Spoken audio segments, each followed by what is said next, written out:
¿Cómo están? Bienvenidos a Última Mirada. Feliz año a todos y vamos a conversar hoy día de, llamémoslo así, potencialidades. Cosas que eventualmente pueden pasar a raíz de algunos cambios que se están suscitando y particularmente el cambio que significa el segundo mandato de Donald Trump en Estados Unidos. Para eso vamos a conversar con Jorge Saad, con quien hemos estado aquí, que tú eres director del Centro de Estudios Políticos de la Universidad Católica. Muchas gracias por estar con nosotros de nuevo, Jorge, acá. Cuando conversamos hace poquito, dijimos, oye, démonos un poquitito de tiempo y volvemos acá. Y pasó de todo. Exactamente. En un lapso de 2 o 3 meses. A ver, cuéntanos un poquitito en términos de la mirada internacional. ¿Qué puede significar un Estados Unidos bajo el segundo mandato de Trump? Bueno, gracias por la invitación, Fernando, y feliz año también. Igualmente, para la gente, sí, que nos está viendo. Nosotros pensamos que el 2025, este año, va a ser el año de la geopolítica, porque las principales fuentes de incertidumbre son de eventos globales. Tú mencionaste uno, ¿cómo va a ser el Trump 2.0? ¿Va a ser reforzado a lo que fue su primer mandato? ¿Va a ser distinto? Ya tiene la experiencia de haber sido gobierno, su círculo cercano parece ser más trumpista que este primer gobierno donde tuvo un equilibrio con ciertos republicanos más históricos. Lo segundo, ¿qué va a pasar con los conflictos bélicos? ¿Van a escalar o no van a escalar? Bueno, yo siempre digo ahí una cosa, Jorge, que solamente se los recuerdo a las personas. En el sistema estadounidense hace de alguna manera a que un segundo mandato sea definitivamente el que queda en la historia. Y muchos en un primer mandato hacen una serie de cosas, pero en el segundo mandato ya no tienen ni una posibilidad de ser reelectos nunca más. Y por lo tanto, lo que se hace en el segundo mandato adquiere una característica de, esto va para el legado definitivo. Y por lo tanto hay una mayor propensión a arriesgar, especialmente en una personalidad como Trump. ¿Qué es lo que uno podría pensar en los primeros 100 días o las primeras órdenes ejecutivas? Yo creo que es muy probable que una de sus primeras órdenes ejecutivas sea el tema de las deportaciones masivas, aunque sea simbólico, porque el muro, el famoso muro con México, fue más bien simbólico. Partió construyéndolo, luego le exigió a México que financiara la segunda parte, la cual nunca se llevó a cabo, pero fue una señal clara y potente a su electorado. Yo creo que va a venir alguna orden en ese sentido. Lo segundo es con China. Sí. Bloomberg Economics dice que el primer semestre Trump aplicaría los primeros nuevos aranceles, porque ya tienen un nivel alto entre los dos países, hacia China. Luego, México. México ya tenemos el tema migratorio, pero también está el tema de las drogas, especialmente el fentanilo, donde su principal mercado es Estados Unidos, y las empresas chinas que están instaladas en algunos estados de ese país. Entonces, creo yo que va a partir con señales bastante claras, y los mercados yo creo que van a tratar de distinguir lo que puede ser real de lo que pueden ser meramente anuncios o amenazas, como lo que vimos ahora en calidad de electo con el Canal de Panamá. No sé si... Sí, pero espérate, si él se mandó casi una triada. Dijo, que el Canal de Panamá deberá ser devuelto. Dijo que Canadá debiera ser el estado número 51 y quería comprar Groenlandia a Dinamarca. Se las mandó, pero antes de entrar, 3 situaciones geopolíticas tremendamente complejas. Exactamente, y si uno mira la del Canal de Panamá, el entre líneas es China.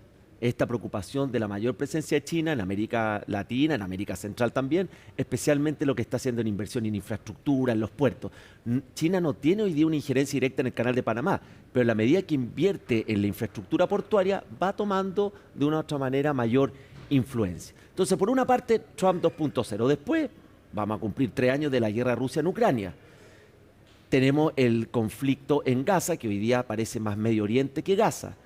Tenemos un posible auge del proteccionismo, que la trampa que tiene el proteccionismo, que cuando tú aplicas algunas medidas, los países reaccionan. Entonces, podríamos tener una escalada o retaliación de medidas comerciales que genere más complejidad en los negocios globales. Y después tenemos temas que ya nos vienen acompañando, si se va a agravar o no el cambio climático, qué va a ocurrir con América Latina y esta pérdida de relevancia, porque no tenemos ninguna relevancia hoy día en las discusiones globales, tenemos además una América Latina muy dividida, esta diversidad ideológica ha generado también mucho roce, mucho insulto. Ese es el mundo con el que vamos a partir este 2025 con dos, y con esto termino, dos hechos muy importantes. El cambio de mando en Venezuela el 10 de enero y... Vamos a ver qué va a pasar ahí. Es una gran pregunta porque el mundo González no ha revelado cómo va a llegar, si va a llegar por tierra, si va a llegar vía aérea, no sabemos si hay alguna negociación secreta, si eventualmente, yo le asigno una baja probabilidad, hay alguna alianza cívico-militar, porque claramente para que haya un cambio en Venezuela tiene que venir desde adentro. Pero ya tú has visto que Corina Machado ya pidió que la gente saliera. Exactamente. Pero tampoco sabemos qué va a pasar. Claro. Entonces, nuevamente, incertidumbre. Y el 20 de enero, el cambio de mando en Estados Unidos, donde asume este nuevo gobierno el presidente Trump. Eso para partir. Sí, ahora, está hoy día, yo diría, caracterizado el mundo sobre la base de personalidades. Y más que personalidades, tipos de personalidades. Tú tienes personas que, por ejemplo, hoy día abundan y ganan democráticamente muchas veces en lo que podríamos señalar las decisiones blanco y negro. Aquí no me entra nadie, aquí se van todos, aquí ponemos el muro. Y eso que eventualmente... podría haber sido hasta hace poquitos años considerado, oye, este es un fanático, qué sé yo, acá, allá, de izquierda o derecha, etcétera. Hoy día son los que ganan. Claro, estos son los llamados autoritarismos competitivos, porque claro, como tú dices, ganan con las reglas de la democracia, obvio, muchos con altos niveles de votación, pero en el poder comienzan a erosionar estas bases democráticas, la separación de poderes, injerencia en el poder judicial. Pero si nosotros vemos, partamos por América Latina, muchos de estos líderes tienen altos niveles de popularidad. El caso Bukele y su extraordinaria labor en materia de seguridad, más allá de los cuestionamientos que podamos después tener en materia de derechos humanos. López Obrador, que dejó México con sobre el 60% y teniendo una economía con un desempeño mediocre, pero una amplia apoyo popular, que era otro presidente con esta deriva autoritaria. Y después, si nos vamos moviendo a Europa, ocurre lo mismo. Y esto coincide con el retroceso que está teniendo la valoración de la democracia a nivel global, porque el ciudadano dice, no me está resolviendo mis problemas más básicos. Sí, yo fíjate que lo he dicho y de repente me da como cosita, pero ya la gente que es fiel aquí me ha escuchado antes, así que perdónenme que lo diga de nuevo, pero yo no había, que me gusta mucho leer historia y todo lo demás, tú corrígeme, no había visto una situación más tensa desde, yo te diría, el año 39, cuando invade Polonia a Hitler. Con una gran diferencia. En esa época solamente había un país que tenía poder nuclear, hoy día hay 14. Y esa cuestión, como decíamos nosotros antes, puta que da julepe. Claro. Por una parte, hoy día hay menos coordinación en el tema de la proliferación nuclear. Por ejemplo, Trump en su primer mandato suspende el acuerdo con Irán. Exactamente. Es verdad que muchas veces se criticaba que estos acuerdos no se cumplían, pero al menos nos daba una vía de comunicación o mínima de coordinación. Entonces estamos teniendo una tendencia a menor control, comunicación, información sobre la proliferación nuclear. Por otro lado, tenemos un multilateralismo, los organismos internacionales que hoy día son espectadores. El secretario general de la Nación Unida es un mero espectador de los conflictos. La Organización Mundial de Comercio no ha tenido ningún rol en poder contener esta ola proteccionista. Por mencionar dos ejemplos, la Corte Penal Internacional, algunos lo reconocen, otros no. Entonces, crisis del multilateralismo, derecho internacional cuando nos conviene y las sanciones económicas, que eran la moderna arma de guerra, ha probado ser efectiva en algunos casos, pero no en otros. El ejemplo de Rusia, que se le aplicó una batería de medidas sin precedente que hizo Rusia, desvió comercio, profundizó sus relaciones con China, con la propia India, subieron los precios de las materias primas, lo que la benefició, y al final su economía el primer año de guerra cayó en menos de un tercio de lo que se proyectaba inicialmente. Entonces, tenemos una tríada peligrosa, y yo coincido contigo que hoy día esas bases, que por lo menos eran muros de contención para el orden internacional, están muy debilitadas. Ahora, desde ese punto de vista, estamos, para seguir con la lógica geopolítica, digamos, tienes Europa con conflicto, tienes, América del Norte con la situación de inmigración y la situación mexicana, y ahora no sé qué va a pasar con de alguna manera, grito que le pegó Trump a Canadá, pero... tienen una renegociación del TECMEC el 2026, del acuerdo de los tres países. Exactamente. Y después tú tienes en Asia también, es el problema donde China empieza a aparecer como el principal fabricante de automóviles, el que está generando una serie de cosas, y cada vez que China ha tenido así como un crecimiento en el ámbito de lo que antes era monopolio occidental, hay preocupación. Hay una amenaza, como bien tú dices, regional en el espacio asiático. Japón aumentó su gasto militar, su gasto en defensa de manera importante. Tenemos la bombita de tiempo permanente llamada Taiwán, que es una papa caliente que siempre está ahí con menores o mayores niveles de tensión. Nunca sabe cuándo China va a decir, oye, yo quiero hacer lo mismo que hacen los israelíes en Gaza. Exacto, y que llegan, intervienen, ocupan, pero ahí hay un acuerdo militar de defensa que obliga a Estados Unidos, aun cuando Estados Unidos reconoce el principio de una sola China, pero tiene una obligación militar de defender una eventual invasión de Taiwán. Después tenemos siempre el tema de Corea del Norte, que además no tenemos información, entonces no sabemos cuánto es de realidad y cuánto es de ficción.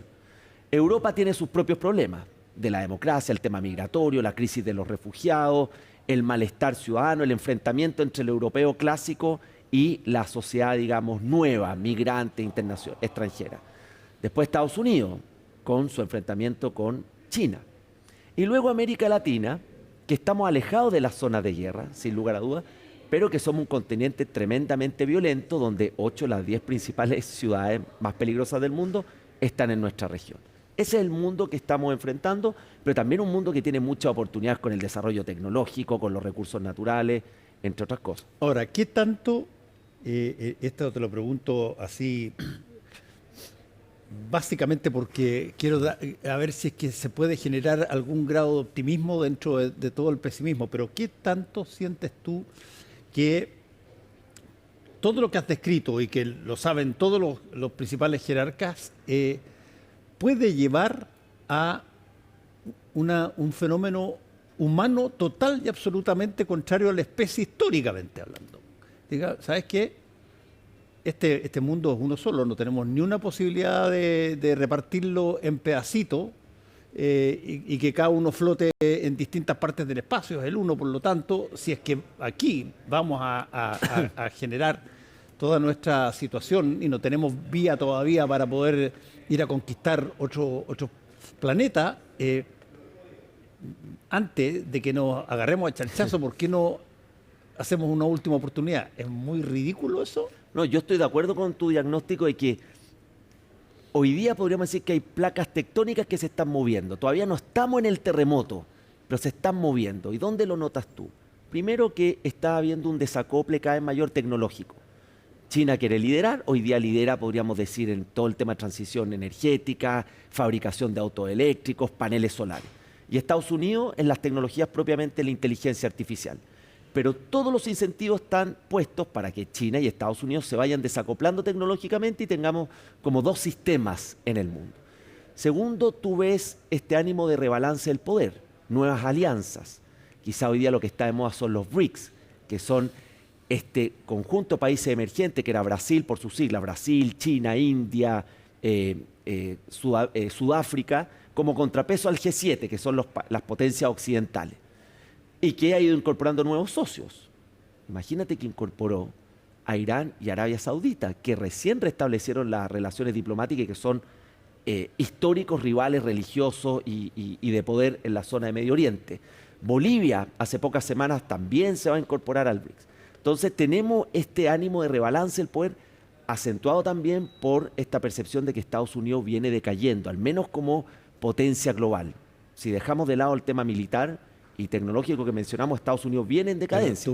¿Tuviste la última frase que tiró ayer Donald Trump? Que son de esas cosas que uno no sabe si tomarlo en serio o no, pero el costo de no tomarlo en serio puede ser un desastre. Llega y dice, somos el hazmerreír del planeta. Esa frase tiró. Como diciendo, mira, nosotros Estados Unidos no nos pesca nadie, nadie nos tiene respeto, nadie se asusta porque nos ve, eso lo vamos a cambiar. Chuta. Hay algo de eso cierto. O sea, el retiro de las tropas de Estados Unidos en Afganistán durante el gobierno de Biden fue una imagen penosa. Si la vemos, la desprolijidad, las personas corriendo hacia los aviones. Ya la habían tenido en Vietnam también. La habían tenido en Vietnam y uno dice, ¿cómo esto en Estados Unidos? Lo que ocurre a nivel interno en Estados Unidos, la famosa toma del Capitolio, la ficción superada, la realidad superada a la ficción, uno decía, esto es real en la principal democracia del mundo. Entonces, hay algo de esa debilidad que perciben, creo yo, los actores internacionales, especialmente China, al estilo chino, bajo perfil, silencioso, pragmático, que es cierto y que Trump trata de recuperar ese orgullo nacional con su estilo. Pero por otro lado, si vemos el patrón de Trump de su primer gobierno, también es su estilo transaccional en las relaciones internacionales, esta zanahoria y el garrote. Entonces muchas veces aplica el garrote, hace este tipo de frases, amenaza a México, pero luego se telefonea con los líderes y dice, hemos llegado a un buen entendimiento o vamos a tener un acuerdo en las materias. ¿Dónde puede haber incomodidades, creo yo, con el nuevo gobierno de Trump a nivel de política exterior? Primero, para China es una fuente de incertidumbre muy alta. China acaba de anunciar que llegó a su meta del 5% del PIB en el año, pero no tenemos claro si lo logró o no. Tiene problemas demográficos, sus estímulos fiscales no lo ha creído mucho el mundo, o sea, no es esa economía de la década del 2000. Después Europa, porque si Trump llega a una negociación no convencional, no vía OTAN, no vía multilateral, y llega a un cese al fuego, a un término parcial de estos conflictos bélicos, deja en una posición incómoda a la Unión Europea que dice, bueno, acá estamos entonces validando la cesión de soberanía, no se respeta el principio de integridad territorial en el caso de Ucrania, entonces queda tremendamente incómoda. Ahí yo veo un segundo actor. Y nosotros como América Latina, siguiendo moviéndonos el mundo, yo diría que México está con la soga al cuello, no tiene ningún margen de acción, y el resto de América Latina yo soy más escéptico porque creo que no va a ser prioridad en la política exterior de Trump y no ha sido tampoco en los gobiernos anteriores. Sí, eso es cierto. Algo que parece que nos conviene, que no están muy cerca del máximo poder, pero tú lo dijiste muy bien, estas son más que países, estamos hablando de mapas. Exactamente, estas son regiones. Son regiones, son cosas ahí, y desde ese punto de vista, por eso yo decía, cómo transformar si tú quieres, un sentimiento medio pesimista, cuando empieza a ver en televisión todo lo que sucede, a alguna... ¿Eso pasa por qué? Pasa por personalidades, como en algún momento dado pasó, o pasa por cambios que son geopolíticos estructurales. No, por ejemplo, cuando a ti te dicen, ok, la posibilidad de que China invada Taiwán y diga, ¿saben? Yo no estoy haciendo nada distinto a lo que ustedes dejaron hacer a Rusia, la que eventualmente ahora Donald Trump está diciendo que debiera recuperar Panamá. ¿Por qué me van a dejar a mí mirando esto cuando yo lo vengo diciendo mucho más tiempo antes? Se va perdiendo como esa legitimidad moral. Exacto, ese es el tema. Algo que había una legitimidad moral es una buena manera de ponerlo. Esa legitimidad moral que llevó a ser a Estados Unidos después de la Segunda Guerra Mundial el director de orquesta, que estableció las reglas del juego, los primeros organismos internacionales, los organismos económicos, ese famoso orden internacional basado en reglas. Ese orden viene muy tensionado porque el mundo ya no es el mundo de la posguerra, no es el mundo de la Guerra Fría, ha cambiado brutalmente, especialmente con la globalización, cuyo principal promotor fue Estados Unidos. Eso es algo más estructural y permanente. Y a nivel de los liderazgos, efectivamente hay esta tendencia anti-establishment que no parte en esta elección. Esto lo refleja muy nítidamente Trump el 2016, cuando dijo tenemos que dar esta imagen de que somos contrarios a las instituciones, en el caso de Argentina contrario a la casta, contrario a la política tradicional. Pero al final del día, todos estos ejemplos, dejo de lado El Salvador porque es un país más pequeño, al final del día, cuando llegan al gobierno, al poder, igualmente requieren otras fuerzas políticas, requieren fuerzas más moderadas. Y ahí la gran pregunta es cuál es la fortaleza o no de las instituciones para contener los impulsos de lado y lado, de derecha o izquierda, que puedan tener algunos gobernantes. Yo creo que Estados Unidos sigue teniendo una solidez institucional, tiene freno y contrapesos, tiene una mayor autonomía estatal, que no le va a permitir a Trump tomar cualquier tipo de decisión a nivel interno. Además necesita el Congreso, pero a nivel de política exterior hay mucha evidencia académica de esto, de cómo cada vez más los presidentes en Estados Unidos tienen mayor libertad en sus decisiones de política exterior, de política comercial, etcétera. Entonces hay que mirar eso ahí con atención. Sí, yo te decía que mirándolo desde el punto de vista más pesimista, si tú quieres, no había visto una repartición de problema equivalente hasta el 39, 40, cuando empiezan a haber todo este tipo de situaciones y alguien de pronto toma la iniciativa y dice, ¿sabes qué? Me cansé de hablar, voy, invade Polonia. Y se empieza a generar ya una cosa práctica. Y eso es un tema que te lo quiero preguntar en términos de las discusiones internacionales, en relaciones internacionales. ¿Qué tanto qué tan prisionero de tus palabras eres? Cuando tú dices esto no lo voy a aguantar y yo soy capaz de en un segundo arreglar el problema aquí allá y yo el que venga. Y eso no termina pasando.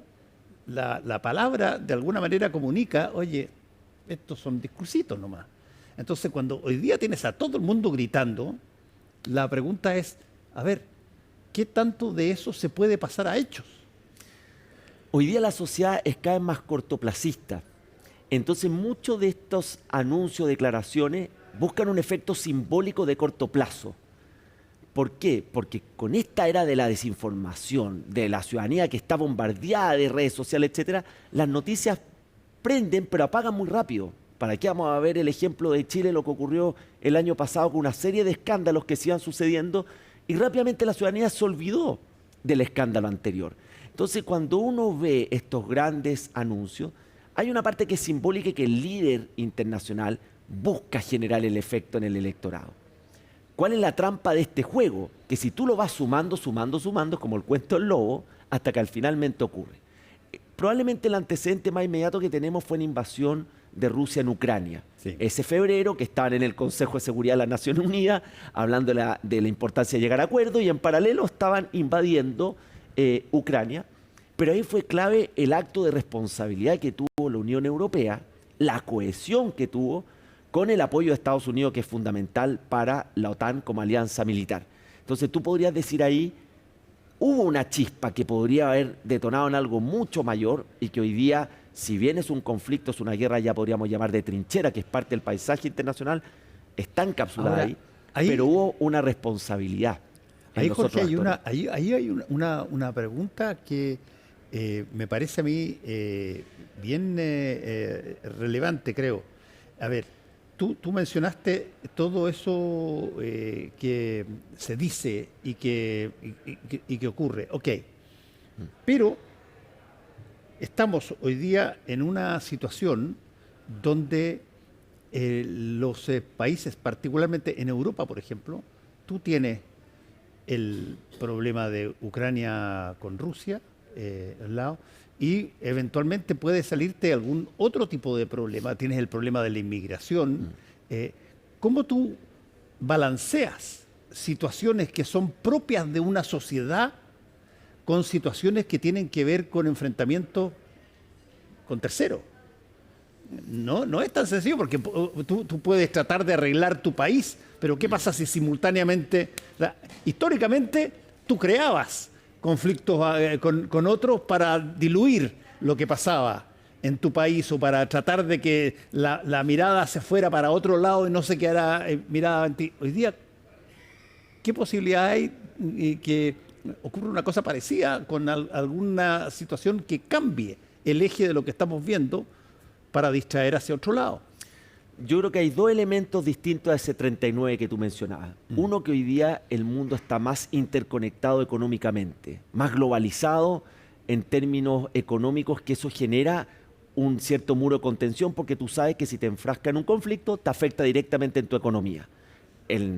Dependiendo cuáles son las actividades de tu economía, pero el precio de las materias primas, en escasez, en inflación, y eso genera malestar ciudadano y te hace perder apoyo político.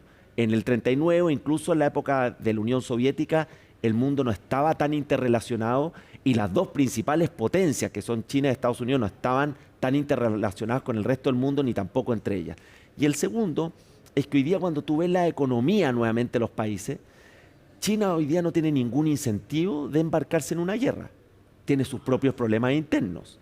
Estados Unidos, y lo dijo el asesor de seguridad Sullivan de Biden, si no tiene mayor financiamiento, no tendría, entre comillas, municiones para un enfrentamiento con China, porque el costo económico y militar que ha asumido sosteniendo a Ucrania frente a Rusia ha sido muy alto. Y lo dijo en el Congreso, si no hay financiamiento adicional, nos vamos a quedar sin municiones. Entonces, hoy creo yo, las potencias, y Trump en esto ha sido muy claro y explícito, no quieren o no tienen ningún interés en entrar a ningún tipo de guerra.